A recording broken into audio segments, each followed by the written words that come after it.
আজকে ভিডিওটা স্টার্ট করছি। আর এখন কটা বাজে বলো তো? 10:30 মনে হয়, না সরি 9:30, 9:38 কি 40 এরকম হবে হয়তো। তো আজকে আমার প্রচুর কাজ রয়েছে। তো এখন সকালে উঠলাম, উঠে ভিডিওটা এডিট করে পোস্ট করলাম। তো যাও তাড়াতাড়ি গিয়ে ভিডিওটা দেখে আসো। আর এখন ব্রাশ করা হয়ে গেছে, আর মাম্মা এখন ঘুমাচ্ছে। আর সবথেকে বড় কথা হচ্ছে আর কিছুক্ষণ মানে কত ঘন্টার অপেক্ষা, তারপরেই আমার মাম্মার জন্মদিন। কালকে আমার মানে 8ই সেপ্টেম্বর আমার মেয়ের জন্মদিন। তো এই ভিডিওটা যখন পোস্ট হবে সেদিনই আমার মাম্মার জন্মদিন। তো এখন আমি সকালে ব্রেকফাস্টটা করবো। তো কালকে রাত্রে অনেকটা ভাত ছিল, তো দিদা বললো কি যে সকালবেলা একটু ভাতটা খেয়ে নিস। আমি বললাম ঠিক আছে, কেন দুপুরবেলায় নাহলে দিদাকে সেই ঠান্ডা ভাতটা খেতে হয়। তো আমি বললাম ঠিক আছে, আমি সকালে খেয়ে নেবো, আলাদা করে তোমার টিফিন করতে হবে না। তো বলছে ঠিক আছে। তো সেটাই দিদা এখন ভাত খেতে ডাকছে, তো ভাতটা খাবো। তা আমি ভাবলাম তার আগে ভিডিওটা স্টার্ট করি। উঠেছিলাম, উঠে শুয়ে কাজগুলো সারলাম, ভিডিও এডিট করলাম। তারপর কালকে তো ভিডিও করাই হয়নি। আমি বাজারে গেছিলাম, টুকটাক বাজার টাজার সব করে এনেছি। আজকে যাব রাস্তায়, কিছু বাজার আছে সেগুলো করে আনবো। আর আজকে একটু কাজও রয়েছে, সামনে একটু জঙ্গলটা হচ্ছে, ওটা একটু পরিষ্কার করবো, বাইরেও একটু ঝাড় দেবো। তো চলো কাজটা শুরু করি। মামা এখানে এখনো ঘুমাচ্ছে। সৌমি উঠবা না, ছাড়ো, ও উঠবে না। এই যে এখন আমি এটা দিয়ে টিফিন করবো, বড়ি, ওখানে চিকেন রয়েছে। দুপুরের লাঞ্চে এখনই আমি করে নিচ্ছি। খেতে হেভি যাবে।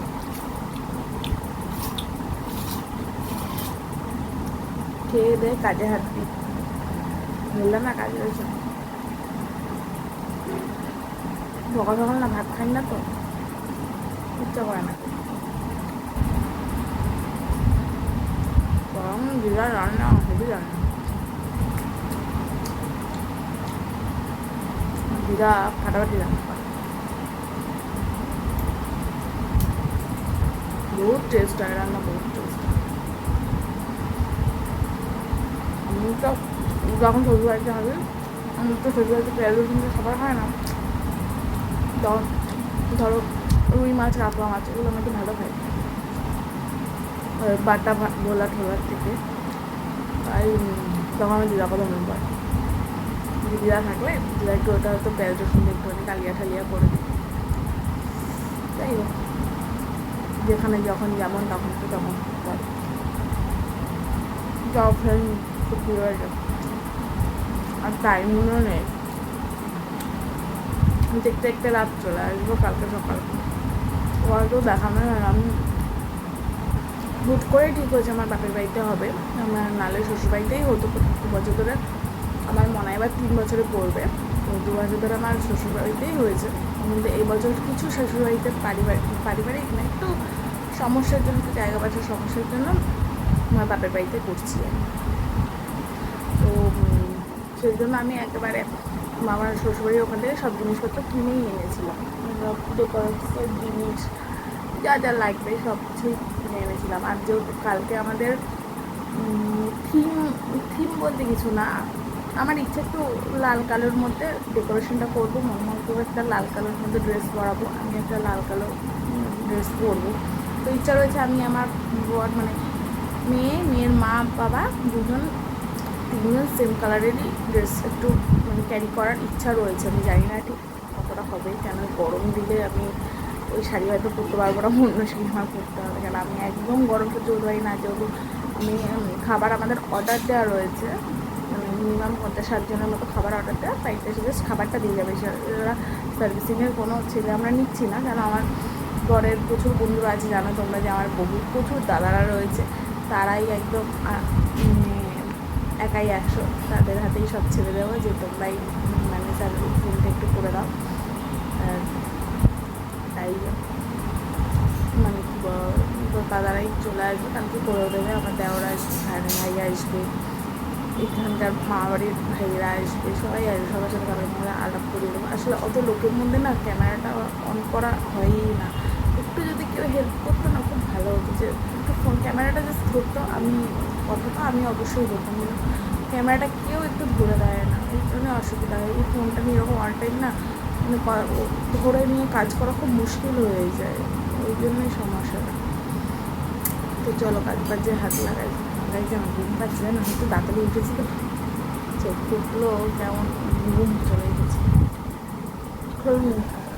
দুপুরবেলা বোন নিয়ে গেছিলো মনাকে ওদের বাড়িতে, তো তারপর আমিও গেলাম, গিয়ে দেখছি ও খাওয়াচ্ছে মেয়েকে, ভাত খাওয়াচ্ছে। আমি তুই তাহলে খাওয়া, মেয়েটা আমি ঘুমাই, এত ক্লান্ত লাগছে শরীরটা। তাই আমি ঘুমাইনি, এমনি শুয়েছিলাম। তো আর ও মেয়েকে খাইয়ে দিচ্ছিলো, তাকে শুয়ে শুয়ে গল্প করছিলো। বাড়িতে এসে আমাদের খাওয়া দাওয়া হয়ে গেছে। এই যে এক্সট্রা যে ভাতটুকু একটুখানি আমার মেয়ে প্রত্যেক দিনই কুকুরকে খেতে দেবে। দেখো আমাদের এখানে যেহেতু অনেকগুলো কুকুর রয়েছে, ও খেতে দেবে, ওই সেই খাবার নিয়ে গেছে দেওয়ার জন্য। গুড আফটারনুন বন্ধুরা। আফটারনুন কি, এখন প্রায় 6:30 7টা বাজতে যায়। তো আর আজকে তো শুভ মানে গণেশ চতুর্থী, সরি মানে আমার সকালেই বলাটা উচিত ছিল, বলতে মাথায় ছিল না।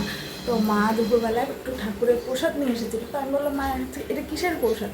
তখন মা বললো যে আজকে তো গণেশ চতুর্থী, তাই মানে মা যেখানে কাজ করে সেখানে পুজো দিয়েছিল, তাই আমাদের বাড়ির জন্য প্রসাদ পাঠিয়েছিল। তো তখন মনে পড়লো যে ও আজ তো গণেশ চতুর্থী। সবাইকে জানাই শুভ গণেশ চতুর্থীর অনেক অনেক ভালোবাসা ও শুভেচ্ছা। আর এখন আমি চা বানাতে এসেছি।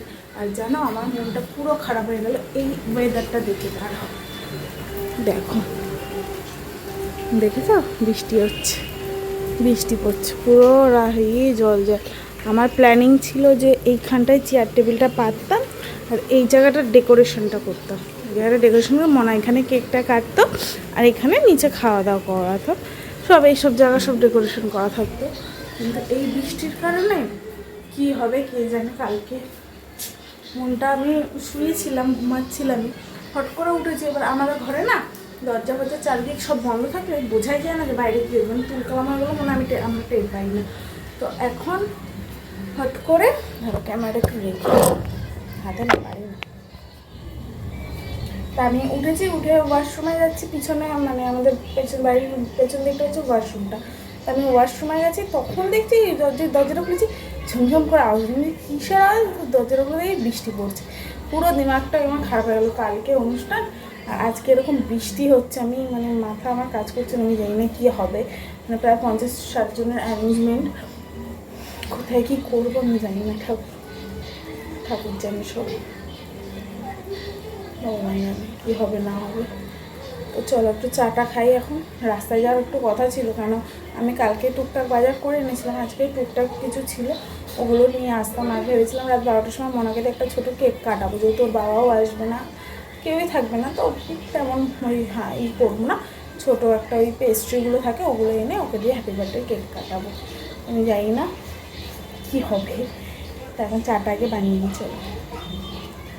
আমার এখানে চা বানানো হয়ে গেছে, দেখো 3 কাপ চা ঢেলে নিয়েছি, মনার জন্য কাপে নিয়েছি, আর আমি আর মা গ্লাসে খাবো। আমার দুধ চাটাই বেশি ভালো লাগে খেতে, কেন জানি না, লিকার চা আমার খেতে ইচ্ছে করে না। আমি অল্প খাবো, বেশি খাবো, কম মানে একবার খাবো কি দুবার খাবো সেটা কোনো ম্যাটার করে না, কিন্তু আমার যখনই আমি চা খাবো আমার কাছে আমার দুধ চাটাই লাগবে। তো এসে দেখছি মনা আবার বিস্কুটের কৌটোতে বিস্কুটগুলো ঢালছে। আমি যে মেয়ে আমার বড় হয়ে গেছে। মাই আবার বললাম যে বাড়িতে কেন কাজ করিস না, এখানে বসে বসে কাজ করছিস, আমার বাড়িতে করে দিলে তো আমার সুবিধা হয়। না বাড়িতে করবো না, তো এখানে করবো, দিদিন বাড়িতে করবো। নাও আমি যে নাও তুমি তোমার দিদিন বাড়িতে দিদিনের কাজ করে দাও, মার কাজ তোমার করতে হবে না। তাই চাটা রেখে এলাম রান্নাঘরে লাইটটা বন্ধ করতে। একবারে লাইট বন্ধ করে দরজাটা দিয়ে যাব। তারপর আবার দেখছি যে বাইরে বৃষ্টি হচ্ছে কি হচ্ছে না। তো দেখো বৃষ্টি ফোটা ফোটা হয়েই যাচ্ছে। ভাবছিলাম একটু রাস্তায় যাব, কালকে জন্মদিন, টুকটাক কেনাকাটা করার রয়েছে, সেগুলো করে আনবো। তা ভাবতেই মানে বুঝতেই পারছি না বেরোবো কি বেরোবো না। এই করতে করতে চা খেলাম, চা খেতে বসেছি মা আমি মেয়ে মিলে 3 জনে। আর বসলে যা হয় একসাথে 3 জন থাকলে হাসাহাসি গল্প ইয়ার্কি, তারপর মানে কথাবার্তা, মার সাথে সব কথা তো ফোনে বলা যায় না সবসময়, দেখলেই হয়তো এরকম বসলেই একটু কথাবার্তা বলতে ইচ্ছা করে। তো এই কথা ওই কথা বলতে বলতে চাটা খাচ্ছি, আর মার সাথে কথা বলছিলাম যে বাজার থেকে কী আনবো না আনবো, আর কটা জিনিস আনা বাকি আছে। তো সেই হিসেবে মামাকে বলছে যে মনে হয় এই আনিস, এই আনতে হবে না, আর ঘরে রয়েছে। বললাম ঠিক আছে। তো মাকে বলছে মা তাহলে একটা কাজ করি, একটু আরেকবার হিসাবটা ঠিকমতো করে নিই, কেন এখন মোটামুটি আমি জানি কে কে আসবে কে কে আসবে না। দেখো একটা আমি তো অত লোকের অ্যারেঞ্জমেন্ট না, আমার অল্প লোকের অ্যারেঞ্জমেন্ট করা, তো তার মধ্যে যদি কিছু কম হয়, কিংবা আমি যদি আর কাউকে অন্য কাউকে বলতে পারি তাদের পরিবর্তে। তো তাই হিসাব করার জন্য আমি আবার বসলাম। দেখো খাতা পেন নিয়ে বসেছি, আর মনে বলছে কি মা আমাকে একটা বিস্কুট দাও। তো আমি বললাম নে খা, তুই চাটা দিয়ে বিস্কুটটা খাই, এটা তোর টিফিনটা হয়ে গেল, রাত্রেবেলা আমি তোকে একবারে দুধ রুটি খাইয়ে দেবো। কেন এখানে যত তাড়াতাড়ি খাওয়া দাওয়া হয়েছে, এখানে তো অত দেরি করে আমরা খাই না, 10:30 কি খুব বেশি হলো 11টা, এর মধ্যে আমাদের খেতে বসে পড়ি। তো ওই মার সাথে হিসাব করতে করতে আমি দেখছি যে কতজন কী আছে আর না আছে। তো চলো হিসেবটাকে করি বসে। তারপরে বোনকে ফোন করলাম, বললাম তুই ফাঁকা রয়েছিস, যাবি আমার সাথে একটু রাস্তায়? তো বোন বলছে হ্যাঁ চ। তো এই যে রাস্তায় আমি আর বোন বেরিয়ে গেছি, দেখলাম তখন বৃষ্টিটা একটু কমেছে। আর বেরিয়েই দেখো গণপতি বাপ্পার আজকে পুজো ছিল, যেহেতু গণেশ চতুর্দশী আছে, তো সেই হিসাবে পুজো ছিল। আর গণেশ পুজো মানেই হচ্ছে পুজো স্টার্ট হয়ে গেল আমাদের এখানে। কত পুজোর কালেকশন দেখো উঠেছে চারিদিকে, উফ মানে চোখে ফেরাতে পারছি না। মনে হয় কি পয়সা থাকলেই পটাপট তুলে নিতাম, কিন্তু ওই যে একটাই দুঃখ, পয়সাই তো নেই। ওইটা থাকলেই তো হয়ে যেত। তো স্টেশনের দিকে যেতে যেতে দেখছি আরেকটা গণেশ পুজো হচ্ছে। এবার আমি রাস্তায় বেরিয়ে অনেকগুলি গণেশ পুজো বেশ দেখেছিলাম, খুব ভালোও লাগছিলো যে না মানে দেখতে গণেশ ঠাকুর দেখতে পেলাম। মানে সচরাচর তো বেরোনো হয় না, এরকম অকেশনে বেরোই না।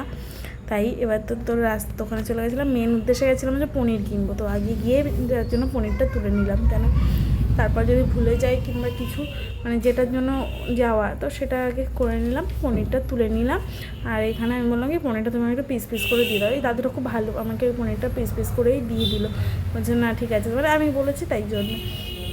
ফার্স্টে মেপেই নিয়েছিল, তারপরে পনিরটা দিল। তো বাজার মোটামুটি আমাদের কমপ্লিটই করে ফেললাম। করে বাড়িতে যাওয়ার পথে ফুচকা দেখেছি, এবার ফুচকা দেখে বোন বললাম খাবি? তো দেখলাম ও ইচ্ছা রয়েছে খাওয়ার, আমারও ইচ্ছা করছে, চল তাহলে বাইকটা নিয়ে চলে যাই। তাহলে ওখানে গিয়ে সবাই, তুই আমি দিদা মানে ওর দিদা মানে হয়, তো সবাই মিলে একসাথে খেতে পারবো। মনাও আছে আমার, মেখে রেখে তো আর খেতে পারি না। তো দেখো অলরেডি ঘেমে গেছি কি পরিমাণে, প্রচুর ঘামা ঘেমেছি একদম। বাড়িতে ওই মাল টানতে টানতে নিয়ে গেছি, একটা লজেন্সের বার নিয়ে এসেছি। তো লজেন্সের বারটাতেই ওজনটা মানে বেশি হয়ে গেছে, ওটার জন্যই এতটা কষ্ট হলো, নাহলে এতটা কষ্ট আমার হতো না।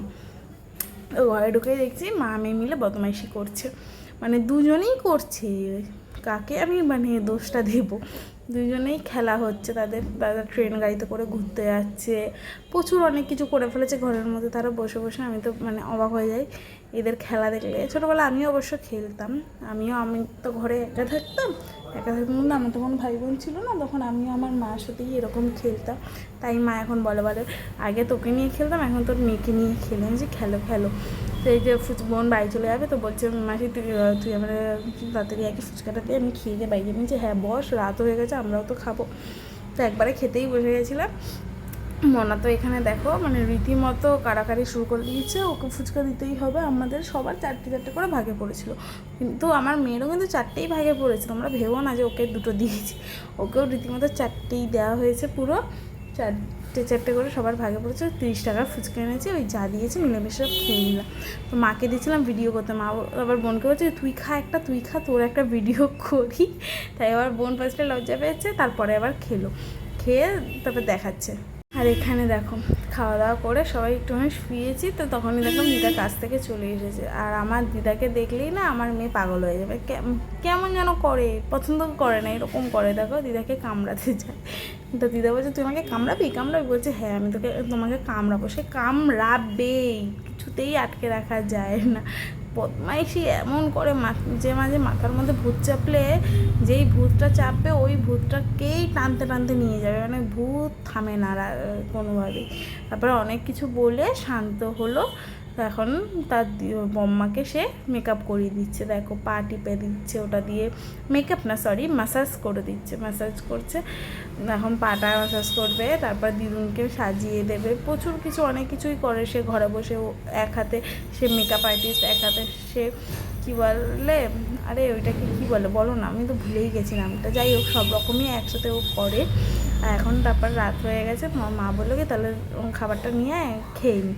তো মনার জন্য দুই বাটিতে দুধ রুটি গলিয়ে রেখেছি, তো বারবার ডাকছি যে আয় আয় খাবি আয়, সে আসবে না। তো মা বলছে তুই তাহলে আগে আমরা খেয়ে নিই, তারপর ওকে পরে আমরা খাওয়াবো ওখানে। এবার রাত্রের খাবার তো অতটা খেতে ইচ্ছে করছিলো না, যেহেতু তার আগে ফুচকা খেয়েছিলাম, মাকে বললাম অল্প করেই দাও, আর ভাত একটু অল্পই ছিল।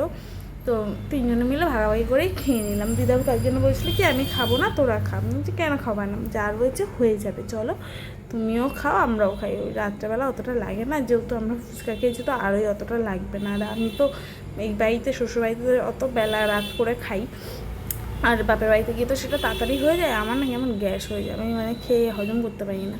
তাও এবার অতটা কিছু হয়নি, আগের বার হয়েছিল।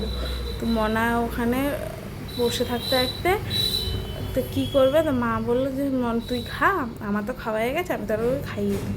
আমি এলাম দাও। 11:30 বাজে, আর আধ ঘন্টার অপেক্ষা, তারপরে আমার হ্যাপি বার্থডে। কেন আমার মেয়ের সঙ্গে সঙ্গে আমি মা হয়েছে, আমারও মা হওয়ার হ্যাপি বার্থডে। তো আমার সোনাইয়ের জন্মদিন 12টা, মানে 8ই সেপ্টেম্বর, 12টার পর তো 8 তারিখ পড়ে আছে। তো কালকে আয়োজন আছে, তোমরা তো জানোই কালকে আয়োজনটা আছে। তো আজকে আর তেমন খিদে গেছে, বাবা ভয় লাগে গাছের দিকে ওরকম তাকিয়ে ভিডিও করতে। তো যাই হোক, কালকে তো মানে বাইরে দাঁড়িয়ে ভিডিও করছিলাম, তো এবার চারিদিকে তো গাছ, আমাদের বাড়ির মানে চারি সাইডে জায়গায় গাছ রয়েছে। এবার আলোটা ফ্ল্যাশটা চোখে পড়ছে, আর গাছের দিকে যেন তাকাচ্ছি, মনে হচ্ছে কী নাই, ভয় লাগে। তো যাই হোক, কালকে তো টুকটাক হবেই অনুষ্ঠান। তো তাই জন্য আজকে রাত্রে আমি তেমন বড় কোনো কেক আনিনি, ছোটো একটা পেস্ট্রি নিয়ে এসেছি, বাটারস্কচ। তো ওটাই মনাকে দিয়ে কাটাবো। আর মনে এখন খাচ্ছে দিদিনের কাছে। তো খেয়ে নিই, আমি বাথরুমে এসেছিলাম, বাইরে এখন ঘরে যাব, ঘরে গিয়ে একটু ওয়েট করবো। দেখি আধ ঘন্টা এই সময়টাই কাটতেই চায় না আমার। তো চলো তোমাদের সাথেও শেয়ার করছি।